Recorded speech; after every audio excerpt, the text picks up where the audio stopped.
Welcome to Lake TV's Community Spotlight Show, presented by the great folks at COMC, Central Ozarks Medical Center, where your health is their mission. And we're talking with Captain Chris Smith. He is a boating captain at the Lake of the Ozarks, former law enforcement official for over 37 years.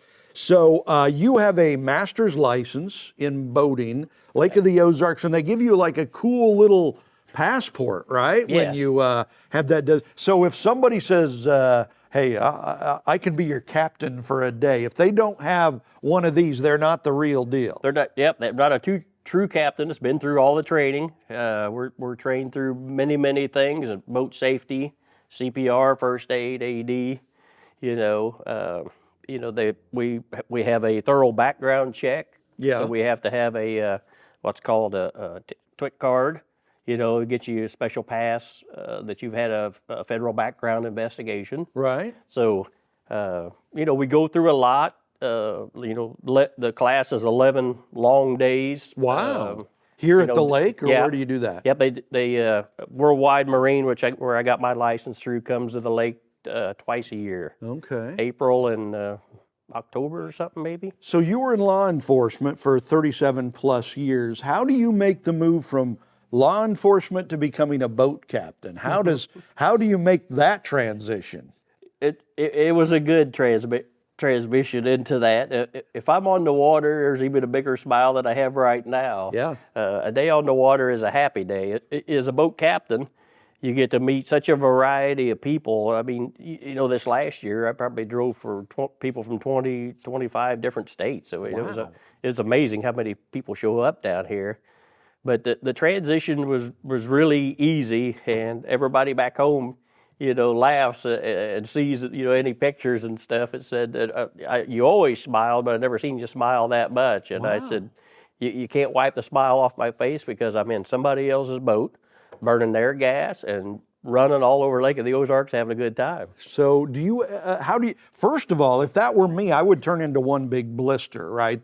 Because the sun would just burn me up. How do you keep from burning up out there? It's tough. I mean, you got to wear hats and lots of shade. The PF50s and all that. Yeah.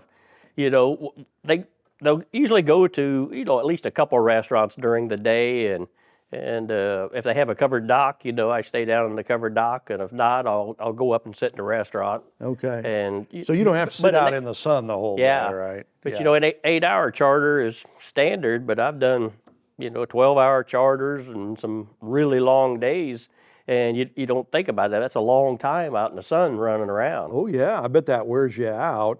Do you ever get tired of that? It's like, oh no, I got to go out on the water again, or is it just like, all right, here we go? Here we go. I mean, some days you might get 9, 10 phone calls or people wanting to hire you as a captain. Wow. It is that busy down here. There's plenty of us captains, but it is busy down here. Wow, okay. And you also, along with doing charters, and you drive other people's boats, right? So people that come to the lake, you want to charter a captain, Captain Chris, you have to have a boat that you will drive for them. Yeah, they either rent the boat or it's their own boat. Okay. And, and I get a lot of those calls, hey, I usually drive for the family, but I'm wanting to drink, have a little fun today. We're celebrating a birthday.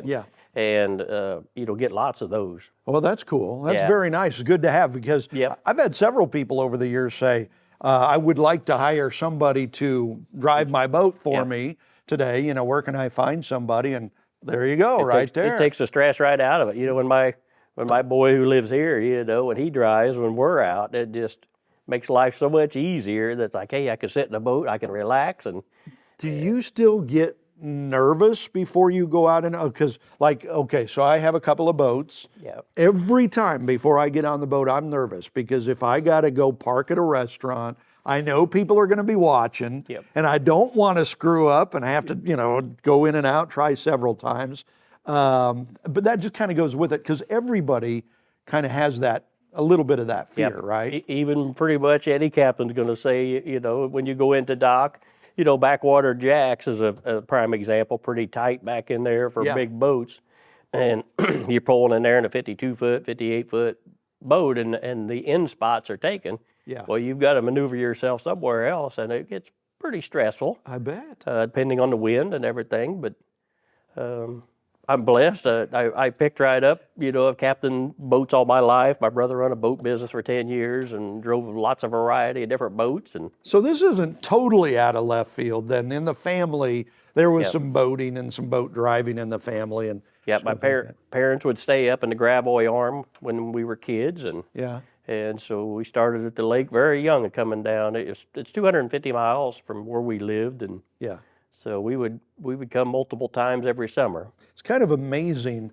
Lake of the Ozarks is kind of the hub of the whole region. People come here from everywhere around the area. Yeah, Yep. We had a nice lake right in our hometown, but not the Lake of the no Ozarks. no water bars, no fast boats running by you at 80 mile an hour. And I could sit and watch that all day, the fast boats. Interesting. Okay, so we'll continue to talk with Captain Chris Smith here. I'm going to ask him about some, because you also give lessons. Yes. So we'll talk about maybe different things we can do driving a boat that might help us a little bit. So don't go anywhere. This is the Community Spotlight Show. Winter, spring, summer, or fall, Lake TV's got it all. We think it's hot stuff when things cool down. We spring into action when things start warming up. Of course, summer is one big, huge shootout on Lake TV. And we fall in love all over again when autumn rolls around. Winter, spring, summer, or fall, Lake TV's got it all. Central Ozarks Medical Center, voted Missouri's best and best at the lake, is recruiting team members due to growth. Amazing employment opportunities for both medical and non-medical positions with competitive salaries and outstanding perks. For more information, go to the Careers tab at centralozarks.org. COMC for the best medical, dental, and behavioral health care. Join a leader. Join our team. COMC, where your health is our mission. If it's happening at the lake, it's happening on Lake TV. From the polar plunge to festivals, parades, aquapalooza, and boat shows, Lake TV has it all. Even the granddaddy of them all, the shootouts. If you're looking for places to party, things to do, or even a new home to move into, you've gotta love Lake TV. Welcome back to Lake TV's Community Spotlight Show, brought to you by the great folks at COMC. So we're talking boating. It's Captain Chris Smith. He's got his master's license. He's a boat captain. You do charters. You do lessons. It always surprises me how many bad boat drivers there are out there, because there's so many people come to the Lake of the Ozarks. They've never driven a boat before, or one other time in their life, and they're out driving a boat, that day. So if you're giving lessons, what are some of the most important things that people need to remember when they're going to go out and drive a boat? Well, most of the time when you're around a dock or another boat or anything, another vessel, neutral is your friend. Neutral. Yeah, neutral is your friend. Neutral can't get you into much trouble. Okay. And a lot of people forget that, to just bump it, let it go into gear, pull it back out, let the boat slowly move, and watch, let the reaction happen, let the reaction finish, and see where you end up, that you don't come in too fast. And just a bump, forward is amazing, the difference that helps you out and takes the chances of you hitting a dock hard, out of the equation. Yeah, I mean, you might hit the dock, but it's not going to be bump a hard. dock, yeah. Yeah, you bump into it a little bit. In the twin engine operation, twin engines are way easier to maneuver in close quarters, because you have, two motors, and if you have thrusters, you're really spoiled. Right, yeah. And a twin engine and a thruster, you can put that boat exactly where you want. I always joke, like on my pontoon, I'm going to put some thrusters on there so I can get it in there, because those slips sometimes are pretty narrow. You've got to, but that's such a good piece of advice. And somebody once told me you could never do anything too slow on a boat. Yep. Right? Exactly. If you're coming in, you're parking, don't let the people in the boat make fun of you for driving too slow. Yep. Because if you're going too fast, that's when the problems happen, right? Yep. I actually was trying to help a person dock a pontoon boat that almost knocked me off the boat. They come up and hit the dock so hard one day. Wow. Yeah, bare bottoms. Wow. Yeah, trying to help them get in, because they'd made about 4 or 5 attempts, and I was, Yeah. trying to do my best to help him, and he come up, hit the dock, and knocked me down. He hit it so hard. And when you say neutral's your friend, if you're coming in, like parking the boat somewhere, you can come in just coasting in neutral, and if you need to give it a little more juice, just nudge it a little bit, right? It's just short nudges, whether you need forward, whether you need backwards, and let the boat has a reaction, and then the reaction takes a minute to settle and stop. And a lot of people, put too much reaction into the boat, and then you're in trouble. Well, and when I first started driving a boat, I'd try to slide in, like, if you're going to a restaurant, kind of slide in. Kind of found over time it's better just to go straight in, right? So, it depends on the wind, because you need to study the wind, because I always look for a flag or what the wind's doing as I pull in. Yeah. And you can come in, if the wind's blowing this way, come in and put the nose in and then let the motor bring you right around. Right. And there's a little trick to do that. You turn the motor the other way, give it a little juice, and it'll suck you back. It'll pull it right in there. Yeah, absolutely. How about some more little tips for people that, pay you for these lessons? What are some of the other things? Putting you on the spot here, golly. Yep. Is it just such fear of going into a dock or going to get gas or it's hard emotion on some people. It really puts them. There is stress. Yes. And we've heard the last couple of years there have been boat fires for boats that are gassing up, and they didn't air it out enough or something like that. Yeah, leaving the blower on long enough. I mean, when you're gassing up, you want to shut all your compartments because the vapors will take a turn and go down to the lowest point. Yeah. And that's why when you look at where your blower draws from in a boat, it's always in the very bottom of the boat where the blower's drawing. Well, while you're gassing, you turn your blower off.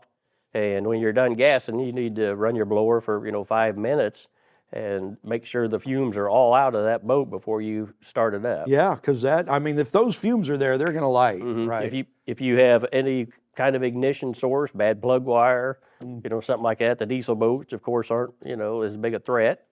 But still, it can happen. It's scary. It happens way more than we want. Yeah, it happened again this last year. And when you think about it, you've got a platform on water if it's a pontoon, and if it's a V-boat, you got, just a little vessel on water with a big gas tank. Big gas tank. And you do not want to light that fire. No, you don't. Right? So, No. Okay, so that's cool.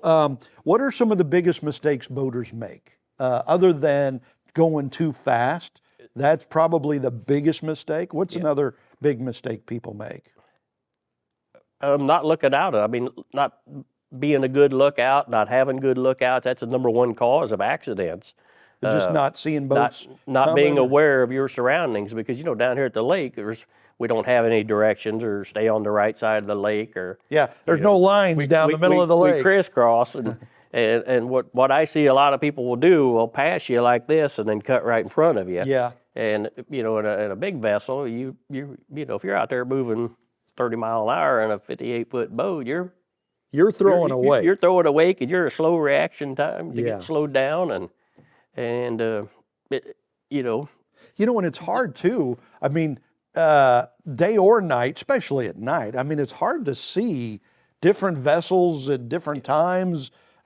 Sometimes they just blend in with the water. Yep. And stuff like that. You really got to keep an eye out for stuff and looking back. To see what's coming up behind around you. Yep. So that's a really good thing. And because the nav lights, I was a pilot and been a pilot for many years, and the nav lights on a boat and an airplane are the same. And the old adage, if you see something coming at you and it's not changing at all, it's coming directly at you. Yeah. And you might it's want true. to move to the side a little bit. And you got blue lights on docks, you got yellow lights on docks, you got white lights. Yeah. And it's hard to keep it straight. When there's no moon out, it can be a little dangerous out there at night. So we are out of time, but if people are interested in hiring you, either to charter you or to get lessons, how do they get in touch with you? RideWithCaptainChris.com is my website. Okay. Ride with Captain Chris on Facebook, or Chris Smith on Facebook, or my phone number, 618-367-9782. There you go. It's Captain Chris Smith. He's the man.